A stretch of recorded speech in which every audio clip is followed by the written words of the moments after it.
Hey, get your dirty hands off my wife. Relax, honey. This is just Adam. I told you about him. We used to date back in school. Years before we met. No way. Can you imagine you dating a janitor? Oh, you're serious? Nice to meet you. Uh-huh. So, you're working here now? Started last week. Uh-huh. So I'm paying you to grope my wife. Bruce! Don't Bruce me. Your man's not here to be your hug buddy. He's here to do a job. You do realize that part of my job in our company My company? is customer relations. I was seeing our newest clients out when I ran into Adam. Anyway, we're gonna be late for our dinner reservation. We should be going, okay? It's good catching up with you, Adam. Yeah, really nice.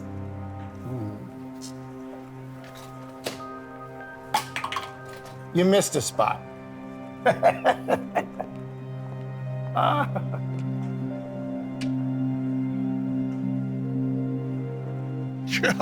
I can't believe you used to date a janitor. Your standards must have been way lower before we met. Now, why do you always do that? Judge a person based on their occupation. Because 99.9% of the time, it's an accurate gauge of a person's net worth. And that guy has loser stamped on his forehead. Actually, Adam's not a loser. He was a really great guy when we were dating. In fact, the only reason we split up is because he moved out of town. A blessing in disguise. If you'd wound up with that guy, you'd be married to a janitor instead of a very rich, very good-looking CEO. Or maybe with my help, Adam would have went on to become a successful CEO and you would have wound up the janitor. Ever think of that? That would never happen in a million years. In this world, there are winners and there are losers. And unlike your pal, Adam, I'm a winner. You seem to forget that when we first met, you were not a CEO. You were a window washer earning minimum wage. I was working on my MBA program. You didn't even apply to get your MBA until I pushed you. Yeah, well, you wouldn't have pushed me unless you wanted the kind of lifestyle that we have now. No, I did it because I believed in you and your dreams. I believed in you and your dreams. The only person responsible for my success is me. So me being senior manager and being with you since day one, helping you build that company means nothing to you? Do you even hear yourself? You didn't help build my company. All you did was ride in my coattail. That is so not true. And I let you ride it because it kept you busy with work rather than out there spending my money on who knows what. Are you serious? Of course I'm serious. I built all of this. Everything you have is because of me. I am so tired of you belittling me. After everything that I have done for you over the course of our relationship, it's rude and unfair. Don't blame me. You know what kind of man you were getting when you married me. Well, I guess I was hoping that you would change, but clearly you never will. Where do you think you're going? Away from you. I want a divorce. I cannot be with a man who treats me like I'm some sort of accessory to his life. Give me a break. You're not leaving me. Oh, really? And why not? Because we signed a prenup. And if you leave, all of this lifestyle that I created for you will disappear. No more fancy house, no more fancy cars, no more fancy clothes. Do you think that I am with you for the money? I don't need or want your money. I was with you because I loved you. Once. Keep telling yourself that. Nobody believes you, least of all me. Fine. Just run back to the janitor. See how that works out for you, sweetheart. Over the ensuing year, things did not go smoothly for the newly single Bruce. Try as he might, Bruce was unable to run his business as efficiently without his wife by his side.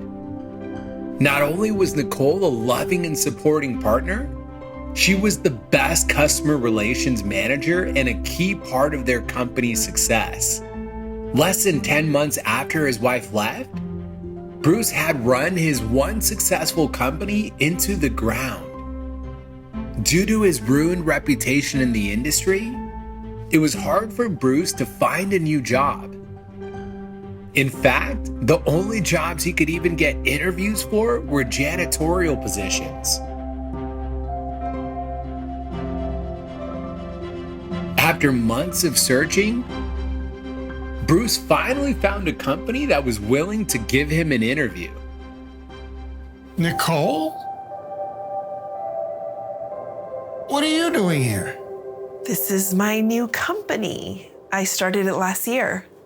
Your company? How? Turns out, after all those years of working at your company, I was able to build a really fantastic network of clients. Once they heard that I was on my own, they flocked to me. You stole my clients? No, they chose to leave you and follow me. I didn't even have to poach them. You look a mess, Bruce. What happened to you? I lost the company, my house, and pretty much everything in my life fell apart the moment you walked out the door. I'm sorry to hear that. Truly. No, I'm the one who should be apologizing to you. I took you for granted. I treated you poorly. Anyway, I've been thinking about you a lot recently and how maybe we should give our relationship another try.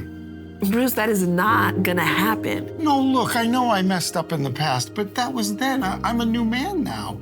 I need you beside me to rebuild my life again. I'm married. To whom? Are you interviewing the new janitor without me? Bruce. It's good to see you again. After we split up, I reconnected with Adam. And even though it had been years, it felt like home. So what? You called me in here just to humiliate me then? Not at all. I picked out your application blindly because you had previous cleaning experience. I didn't even notice the name. We're seriously trying to fill this position. Well, get someone else. Bruce, remember before we split up, I had mentioned that with my support, Adam might have become a successful CEO and you might have become a janitor? Guess I was right after all.